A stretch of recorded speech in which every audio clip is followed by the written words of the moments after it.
Hello guys, welcome to the channel. In this video we'll show you how to add a bank card to Western Union app.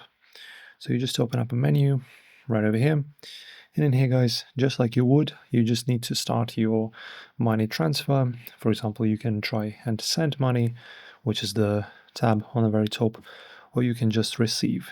So to send, for example, and this is where we'll be able to add our card, just press on this, the tab on the very top, and in here you choose your country of the person that you're sending the money to. So for example, let's choose say United States.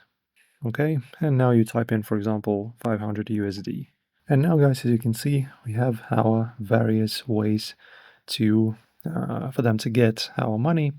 So it's going to be either the bank account, cash pickup, and other services as well. So say you just choose bank account and then press on continue, and this is actually where you'll be able to log in into your account and add your card easily. Just type in its number, expiration date, and the CVC from the back of your card. And then you just send. And also you can receive the same way. Enjoy guys, this is very easy as you can see. If this helped you out, like and subscribe.